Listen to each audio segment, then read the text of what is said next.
the lessons that I learned in my Seder, Stephen A., at Passover, where we related to old, what they called Negro spirituals who related back to the Exodus, where they said, let my people go.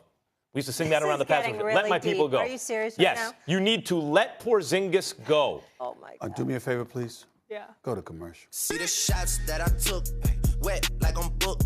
You jump sides on me, now you about to meet Westbrook. I been Steph Curry with the shot, been cooking with the sauce, Chef Curry with the pot, boy. Shot towns, D-Rose, moving the next, BK. Booming out in South Gwinnett like Lou Will, 6 man like Lou Will. I be ballin' like my nigga Mo.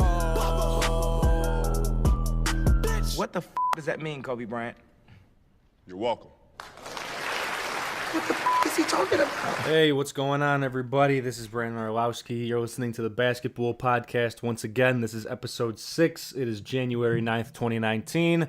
And thank you once again for stopping by and checking out the new episode. We're still just kind of figuring things out, even though we're 2 months into this already.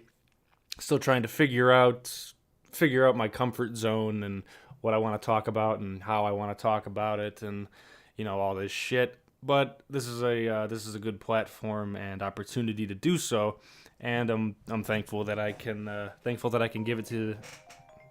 The fuck is this? Who the fuck is calling me? Jesus Christ! You know what? I'm keeping that in. It'll be authentic. I've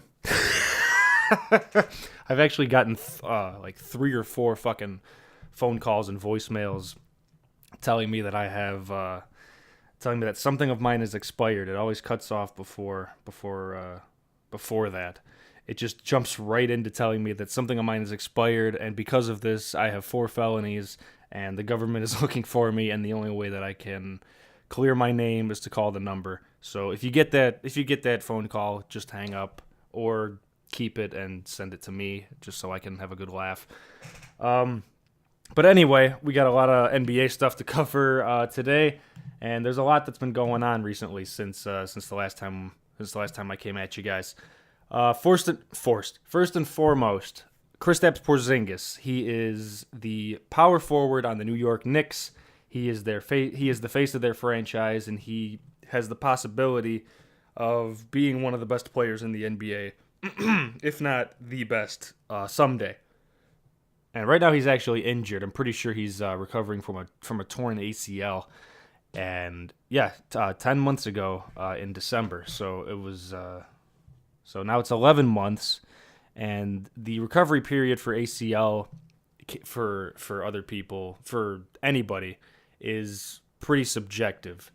Now if you're a guard, if you're a small guard and you use your knee, first of all, for those that don't know, your anterior cruciate ligament, your ACL, is probably the most important ligament in your knee, especially if you are an athlete who relies on quick motions and quick jump stops. I'm using basketball terms. If you're using any kind of quick lateral movement that would cause stress and pressure on your joints and your ligaments, players like Derrick Rose, Dwayne Wade, their knees are pretty much non-existent.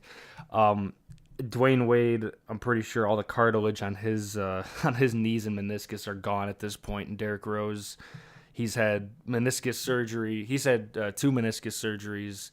He's had an ACL tear, and they're still top level athletes because they work so goddamn hard.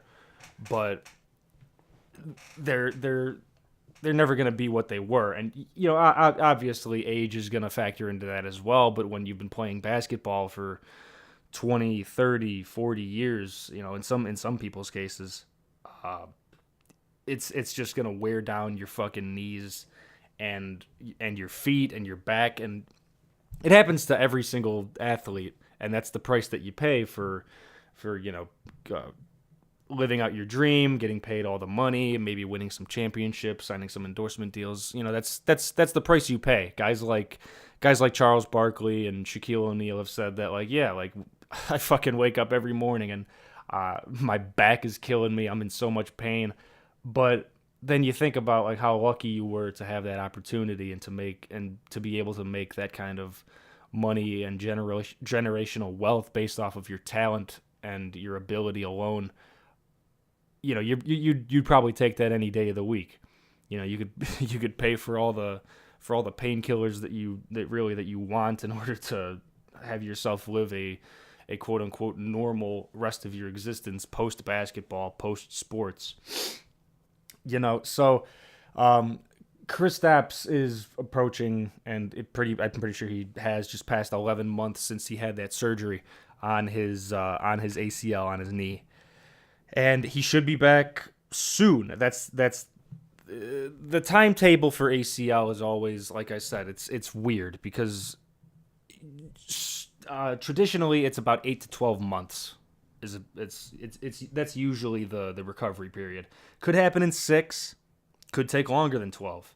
You know, Adrian Peterson in the NFL back in 2012, 2013, around there, he tore his ACL and his MCL, so two knee ligaments, and he plays running back.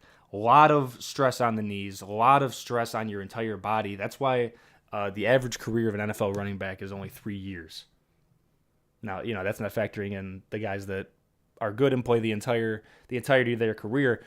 It's just that it just happens so often that running backs just get worn down and they just can't do it anymore because it is such a taxing position. Derrick Rose could have came back in his what's the fucking word? He could have came back in his allotted time, or his recovery plan was 8 to 12 months, and he was supposed to come back midway through the season, and he didn't, and that led to, you know, the narrative that Derrick Rose was soft and, you know, all this injury stuff, and, you know, deservedly so. Looking back on it, deservedly so. Derrick Rose definitely should have played and got back up to speed quicker with some game action. But, you know, I digress. Anyway, Kristaps should come back at some point, and at some point soon, maybe even this season, maybe not. Nobody really knows. But when he does come back, he is expected to return to form, and that's not going to stop any team from pursuing him, whether it's trying to sign him in free agency or trade for him, or trade the Knicks for him. Trade with the Knicks for him. The San Antonio Spurs have recently said that they have a lot of interest in going after Porzingis in the offseason, where he will be a restricted free agent. Now, what that means, free agency across all the sports means that once your contract with your current team is up, you are completely free to talk to the rest of the teams in the league, work out a new deal with them. You're completely on your own. You are not under contract anymore, and you're a free person to do what you want. Now, if you are that means you are an unrestricted free agent. If you are a restricted free agent, that means that when you were drafted, you know, you signed your rookie deal, say, you know, whatever. You say you're Porzingis, you sign your rookie deal with the Knicks. Rookie deals are usually always 4 years, and the money you make is based off how high you were picked. You know, if you were the first person picked or the last person picked, obviously you're gonna make different amounts of money. The catch is once your contract is up, once those 4 years are up, you have the ability to go. You can go talk to anybody you want. You can still test the free agent waters and talk to teams, and you can discuss deals. You sign what is called an offer sheet. Your new team, say Porzingis wanted to go to the San Antonio Spurs. He would have to sign an offer sheet with them first for however much money they can offer him. The max they can offer him, whatever, because Porzingis is going to command a lot. So he signs that offer sheet. The New York Knicks now have 3 days to match the offer and give Porzingis all that money. So the Knicks have all the leverage and all the power.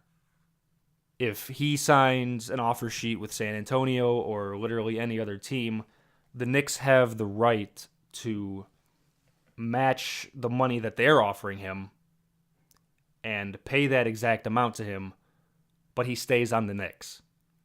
So restricted free agents know they know the deal. They know that they'll sign an offer sheet with one team, and if their previous team or their current team, whatever, wants them back, then they'll sign the money. Because Chicago saw this with Zach LaVine this offseason, just to give you an idea of more of an idea of how this works. The Bulls, Zach LaVine rather, was looking for a certain amount of money. Let's say, the contract that he ended up getting was 4 years, $80 million. So let's just say he was looking for that. The Bulls were willing to go for 4 years and $60 million. Say they were, their numbers were farther apart, and obviously this was not going anywhere in terms of contract negotiation. So Zach LaVine took it upon himself to go and talk to the the Sacramento Kings, signed the 4-year, $80 million deal with them, signed that offer sheet, and almost immediately, like within 2 hours, the Bulls matched the deal, and Zach LaVine is now in Chicago for the next 4 years. So that's how restricted free agency works. So it's basically up to the Knicks whether or not they want to keep Porzingis around. And the thing about that is, like, the Knicks are definitely one of the worst run organizations in all of sports. While they have improved in some player selection with Porzingis for one, they signed Enes Kanter to a deal, but he's not really. I don't know if he's necessarily a part of their future. They drafted Kevin Knox forward. They have a bunch of guards in Moutier, Trier, Natil. I don't even know how you say his name. Frank Ntilikina. I don't know. He's been in the league for like 3 years, and I still don't know how to say his fucking name. But anyway, Porzingis is one of the best big men in the league. That's no doubt. He just needs to stay healthy. He's dealt with long-term injuries since he's come into the league, and there's a ton of players that do that, and you just have to calculate whether or not signing him to a big-time deal is worth the risk. Locking up all that money to a guy that you're not going to be able to utilize, or could ultimately, because with injuries, nobody ever knows. Nobody ever knows if you're going to come back the same person. Most likely, you're going to come back the same person because medical technology has evolved to a point where an ACL tear is just an inconvenience. The only reason that an ACL tear is so devastating, well, aside from the fact that it's in your knee. But the point I'm trying to make here is that there's a bunch of different ligaments and joints and bones that you can break or tear or injure throughout your body, and they're all going to take their own amount of time, and some of them are more serious than others, of course. But the fact that the ACL tear takes pretty much a year to fully recover from, that's basically the only inconvenience. And I say that because, like I said, medical technology has gotten to a point where, yes, it's going to take a year, and that is, you're impeding the team's process, you're impeding the player's growth. However, you're most likely going to come back the same player, whereas, even 10 years ago, that wasn't the case. So, like, I wasn't trying to say that an ACL tear isn't significant. I was just saying that back in the day, it was basically a career-ending injury and a death sentence. Now it's just, okay, well, he's going to be off for a year. He's just got to take care of it, and more likely than not, he's going to come back either the same player or maybe even a little better. There's that small chance that he could come back worse, of course. The injury could definitely fuck up his game and end his career. That happens to everybody. That it can't happen to anybody. It's happened to a whole bunch of fucking players. But Porzingis just has to come back and establish himself as one of the league's best bigs. Make sure that he stays healthy and does whatever he needs to ensure that, and he'll be looking at a big payday. Whether he wants to stay in New York with the bright lights and the shitty team, or go somewhere small like San Antonio where you have a better chance of winning. That's going to be up to him. What's next? Jimmy Butler. He's instigating again. Last week, of course, he's on the 76ers. They are coached by Brett Brown.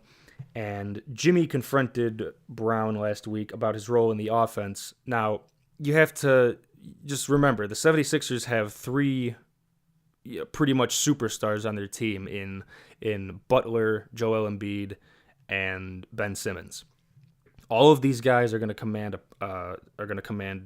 attention on defense, and you're going to want to utilize them on offense for sure. It's the hard part. The hard part of Brett Brown's job is to allocate the minutes and the plays and the usage of those stars in order for them all to be happy and satisfied and give the team the best option to win. Now, Jimmy confronted him basically just saying, like, I'm not being utilized enough. Frankly, the team is suffering because I'm not playing to my abilities. And the reason I'm not playing to those abilities is because I'm not getting the opportunity and the chance. And Brett Brown told the media afterwards, like, yes, me and Jimmy had a talk. He approached me very professionally about wanting more minutes, wanting more plays drawn for him. And I don't think it was a disrespectful gesture. That's what he said. That's basically what he said to the media. I'm paraphrasing, of course. However, the media flipped it completely and basically made it seem like Jimmy was, up to his diva ways again, which in a way that's probably always going to be a part of Jimmy, and that's who he is, and that's fine. But the Bleacher Report notifications and the ESPN headlines saying that, like, oh, Jimmy aggressively attacked Brett Brown about not being the focal point of the offense. It's like, shut the fuck up. How can you flip a fucking narrative so quickly and it's immediately just taken as truth? Where are these guys getting their sources from? In all sports, especially in the NBA and the NFL, there can be rumors and there can be half truths that get reported, and it's basically presented as the whole story. Just like this Jimmy situation. And just because the star player, the problematic star player, goes to the fucking coach and has a legitimate question about his role on the fucking team in the offense. I get it that journalism is not nearly what it once was, and it's basically just whoever can get the most clicks and page views. And from that perspective and the business perspective, I get where they're coming from, but it's just really shitty. It's just really shitty to me that this can just, because Jimmy's reputation is on the line here. We all know what happened in Minnesota, where he basically forced his way out by calling all of his other teammates soft, including superstar number one pick Karl Anthony Towns. And in Chicago, he butted heads with Tom Thibodeau, with management, even with Derrick Rose at times. And he found his way out of there. And it seems like they're pushing the narrative that Jimmy is this problem everywhere he goes. And while I do believe that there is some truth to that, I do think that Jimmy doesn't necessarily help himself enough. Now, I respect the hell out of Jimmy Butler and how he carries himself. I wish I had the confidence of Jimmy Butler. He time and time again he's bet on himself and won. Whether it be for a new contract, for a new team or whatever. He's a very real dude. He's not going to fabricate anything. He's just going to give it to you straight.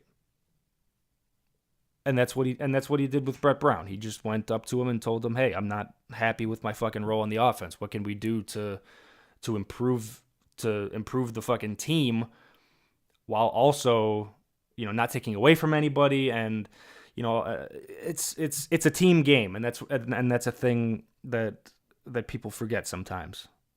It's in order for the championship to be won, in order to get to the playoffs, in order to succeed and just win games, the team has to click.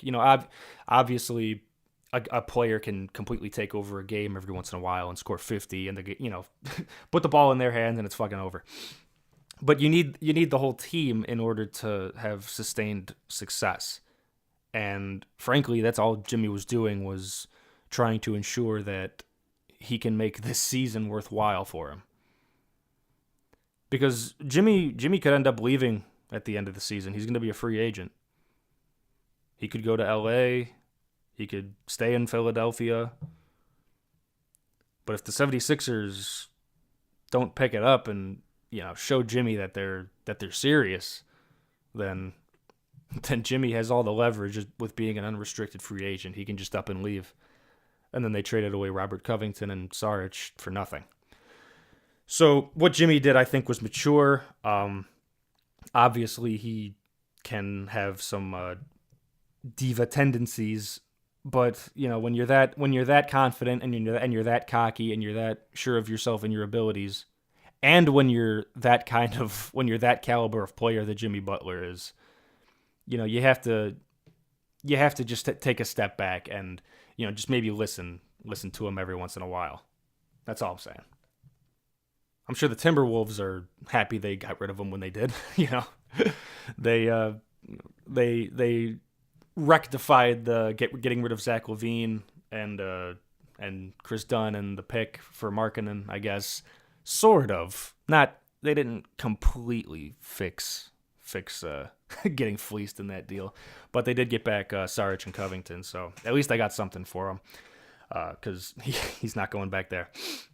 But other than that, the Timberwolves actually have been having a pretty shitty week, all things considered. Tom Thibodeau, their head coach and president of basketball operations, was fired after defeating the Lakers by 20 points. This was... I'm pretty sure this was on Sunday night. They fired him, and then news broke and players talked about it on Monday.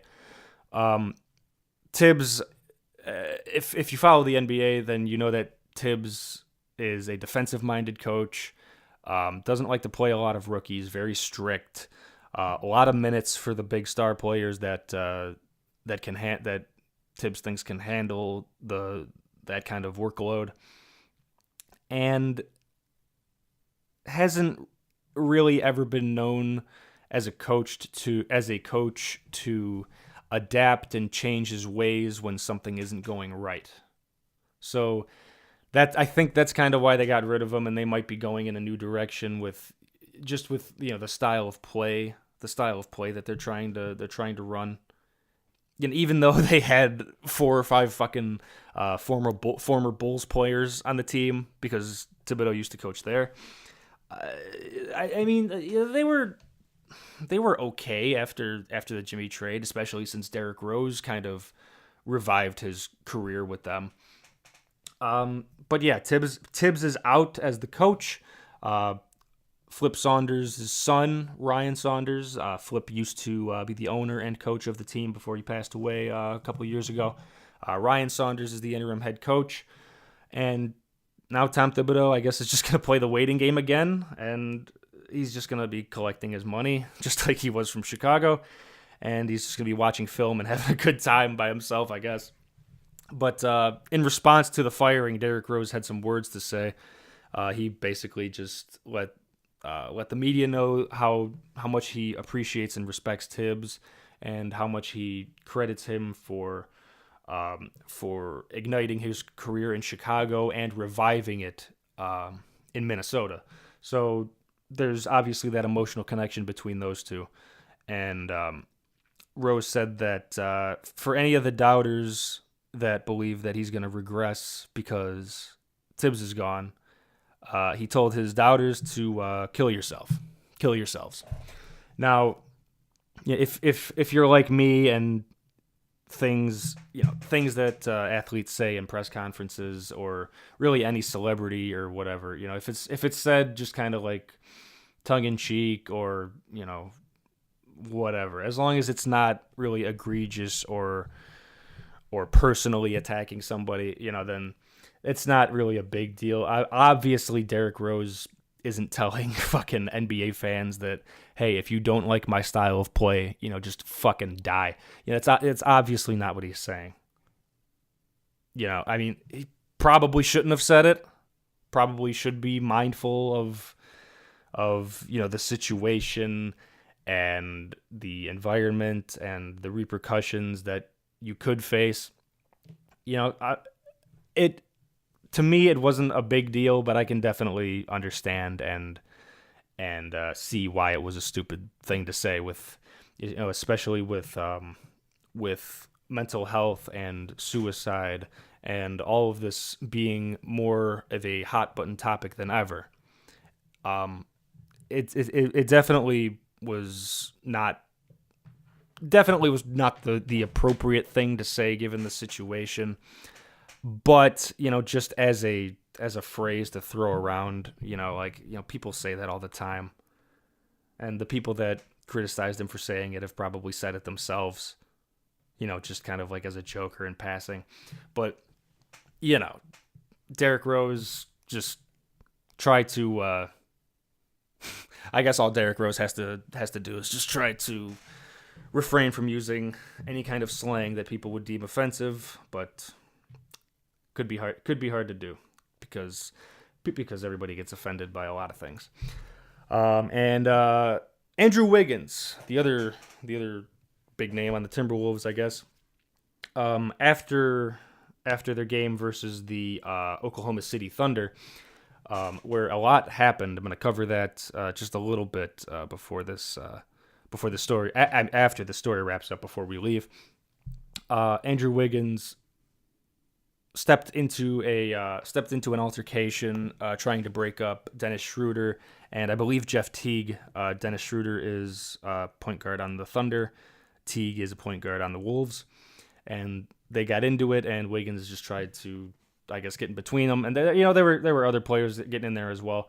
And after the game, reporters approached Wiggins at his locker, and they asked him about what the hell happened. And he was just like, yeah, like Schroeder was acting crazy, and I'm not really afraid of him and all this. But early on in that remark, Wiggins claims. Okay, first and foremost, Wiggins was accused of saying a homophobic slur by calling Schroeder gay, and that was the reason that he lashed out and why he's a bad person or whatever. That was the narrative or the story that was initially kind of put out there. Now, if you listen to the video, like Andrew Wiggins kind of mumbles when he talks. His voice is kind of deep, and it could be hard to understand, especially on a recording. But when you listen to the video, it definitely sounds like it's one syllable, like he's saying the word gay. Wiggins claims, and I don't know if he's telling the truth. I don't have any reason to not believe him. He said that he meant to say getting, and like either he just like stopped mid sentence or he mumbled it. But he was.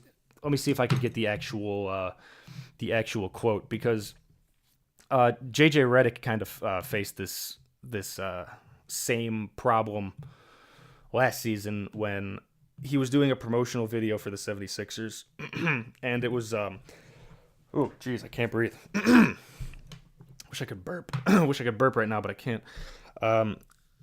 Anyway, JJ Redick was doing a promotional video, I believe, with this. He was with the Sixers. I believe it was for like Chinese Heritage Night or something like that. And like as he was trying to say Chinese, or like where he should have said Chinese, it sounded like he started to say the word chink, and he like immediately corrected himself, and and people equated, people just automatically jumped on him and called him, just immediately 100% labeled him racist and all this. I'm not JJ Redick. I don't know what goes on in his head. I don't know the kind of person that he is, but to me, he may have started to say something and then corrected himself. Definitely not, trying to be hurtful. I mean, like I said, I don't know the guy. It's just my opinion. But I got to take Andrew Wiggins' word for it, and just like he hasn't given me any reason to believe that he's a compulsive liar or that he's this piece of shit, homophobe. It's just that once again the media kind of just ran with this hot story, that Andrew Wiggins homophobic, they just ran with it, even though beforehand he tweeted out and clarified that, I have no ill will towards the LGBT community. I am not homophobic. He clarified and let everybody know, that he's setting the record straight. And ESPN in particular still ran the headline that, Andrew Wiggins. Let me get the headline. I pulled it up, but I never fucking read it. But the headline runs: Andrew Wiggins says he meant no disrespect with gay remark, implying that he did in fact use the word gay instead of start to say getting and change mid-sentence. It's a big mess, and no one's ever going to know exactly what he said or exactly what he meant. Nobody's going to be able to get into Andrew Wiggins' head and look at his past and look at his memories. You just have to take Andrew Wiggins' word for it that he's telling the truth, and if he's not, then that's on him. That's on his conscience. Finally, during that Minnesota OKC game, backup center for the Thunder, Nerlens Noel, he went up actually to block Wiggins on a dunk attempt, and Wiggins, while even though he missed the dunk, ended up elbowing Nerlens Noel in the face, causing him to violently fall to the hardwood and have the side of his head bounce off the court. He was unresponsive, laying on the floor for a while before the stretcher came out. It's only a concussion. Obviously, nobody wants a concussion, but there were some people believing and speculating that it could be something more damaging, like nerve damage or a spine injury. Obviously, a concussion is no fun, but I would definitely have a concussion over long-lasting spinal injury. So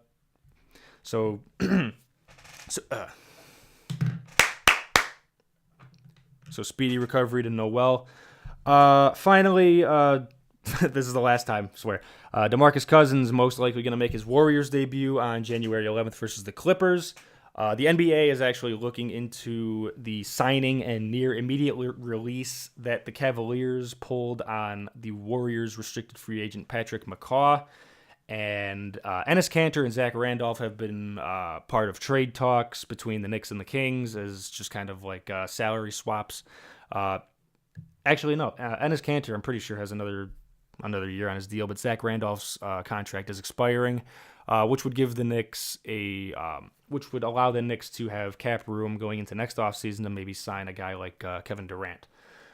But I don't think Kevin Durant's going to go there. If Porzingis isn't there, if he goes to San Antonio, blah, blah, blah. We're bringing it all back around.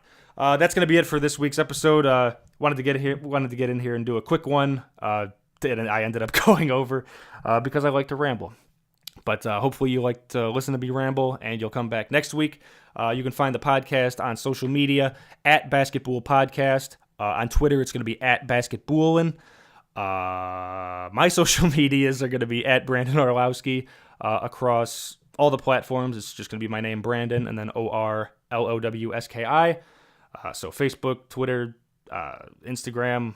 If I'm forgetting any, I'm probably on there as Brandon Orlowski as well. And if you want to email us any questions, you can send those to basketboolpodcast@gmail.com, or you can DM us on any of the social media platforms. All right, next week, maybe not even next week. I've noticed that I'm just kind of doing these willy-nilly and not really with any kind of schedule or anything. Maybe we can figure something out, but I'm kind of liking how it's just kind of sporadic. If you guys want a fucking set schedule, you can send those in the email. Once again, I'm Brandon Orlowski. This is the Basketbool Podcast. This was episode 6, and hopefully we see you next time for episode 7. Take that for data.